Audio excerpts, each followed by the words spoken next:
11 kabanata. May isang lalaki sa Betania na ang pangalan ay Lazaro. Kasama niya sa bahay ang kaniyang mga kapatid na sina Maria at Marta.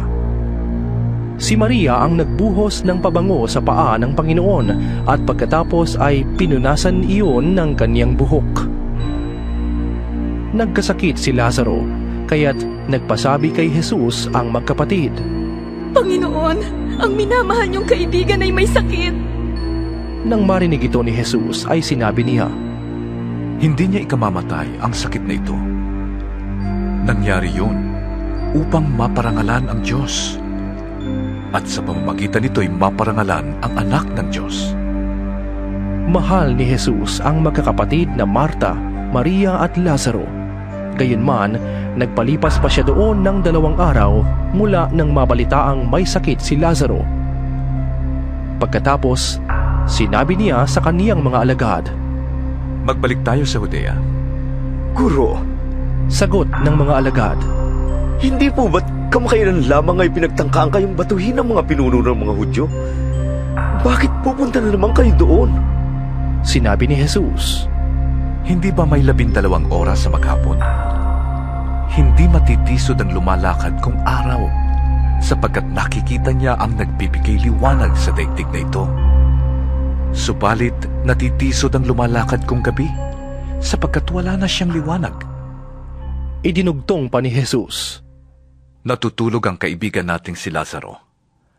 Pupunta ako upang gisingin siya. Panginoon, kung natutulog lang po siya, ay gagaling siya. tugon ng mga alagad. Ang ibig sabihin ni Jesus ay patay na si Lazaro, ngunit ang akala ng mga alagad ay talagang natutulog lamang ito. Dahil dito'y tuwirang sinabi ni Jesus, Patay na si Lazaro. Ngunit alang-alang sa inyo, ako'y nagagalak na wala ako roon. Sapagkat dahil dito, kayo'y mananalig sa akin. Tayo na, puntahan natin siya. Niyaya ni Tomas na tinatawag na kambal ang kaniyang mga kasama. Sumama tayo sa guro. Mamatay tayong kasama niya. Pagdating ni Jesus, nalaman niyang 4 na araw nang nakalibing si Lazaro. May 3 kilometro lamang ang layo ng Jerusalem sa Betania, kaya't maraming taga-Jerusalem ang dumalaw kina Marta at Maria upang makiramay sa pagkamatay ng kanilang kapatid. Nang mabalitaan ni Marta na dumarating si Jesus, sinalubong niya ito, ngunit si Maria na may naiwan sa bahay. Sinabi ni Marta, Panginoon, kung kayo po ay narito, sana'y buhay pa ang kapatid ko. Ngunit nalalaman kong kahit ngayoy ipagkakaloob sa inyo ng Diyos ang anumang hingin ninyo sa Kanya. Muling mabubuhay ang iyong kapatid. sabi ni Jesus. Sumagot si Marta, Nalalaman ko pong siya'y mabubuhay uli sa huling araw, sa muling pagkabuhay. Sinabi sa kanya ni Jesus, Ako ang muling pagkabuhay at ang buhay. Ang sino mang sumasampalataya sa akin, kahit mamatay ay muling mabubuhay. At sino mang nabubuhay at sumasampalataya sa akin, ay hindi mamamatay kailanman. Naniniwala ka ba sa sinabi ko? Opo, Panginoon. sagot niya. Sumasampalataya po ako sa inyo at naniniwala akong kayo ang Mesiyas, ang anak ng Diyos na paparito sa daigdig. Pagkasabi nito, umuwi si Marta. Tinawag niya si Maria at binulungan. Naririto na ang guro at ipinapatawag ka. Pagkarinig nito'y nagmamadaling tumayo si Maria upang salubungin si Jesus. Wala pa si Jesus sa nayon. Naroon pa siya sa lugar kung saan niya nasalubong si Marta. Nang makita ng mga nakikiramay na Hudyo na si Maria'y nagmamadaling tumindig at lumabas, siya'y sinundan nila. Akala nila'y pupunta siya sa libingan upang umiyak. Pagdating ni Maria sa kinaroroonan ni Jesus, nagpatira pa siya sa paanan nito. Panginoon, Sabi niya, kung narito po lamang kayo, hindi sana namatay ang aking kapatid.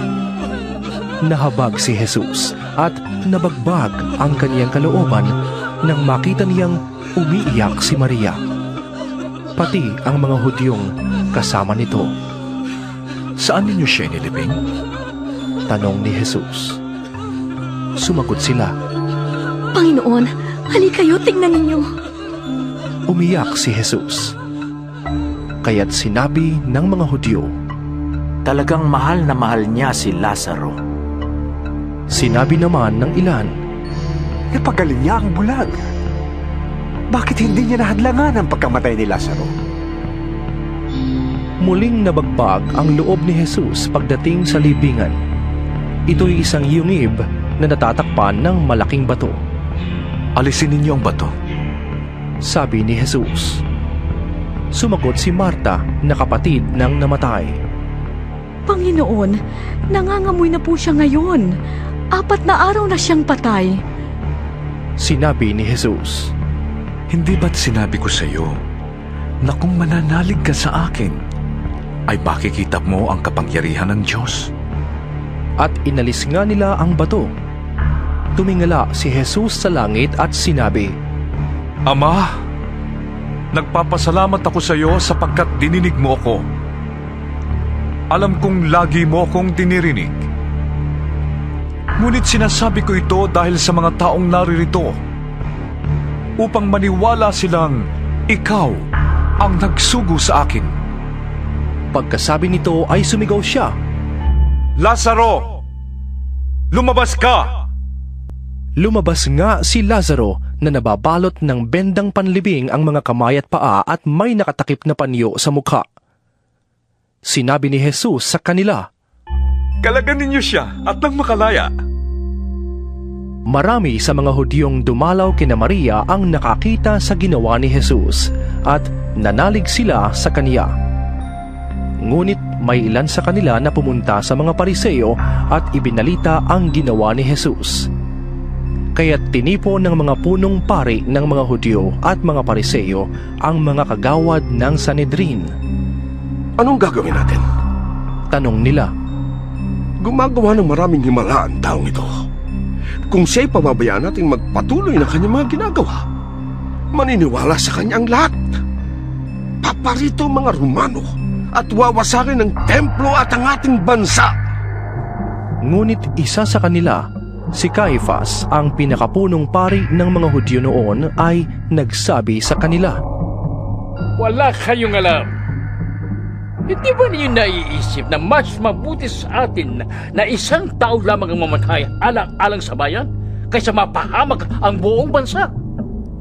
Hindi mula sa kaniyang sarili ang sinabi niyang ito. Bilang pinakapunong pari ng mga Hudyo ng taong iyon, ipinahayag niyang mamamatay si Jesus alang-alang sa bansa at hindi lamang dahil sa bansang iyon, kundi upang tipunin ang mga nakakalat na mga anak ng Diyos. Mula noon, pinag-isipan na nila kung paanong maipapapatay si Jesus.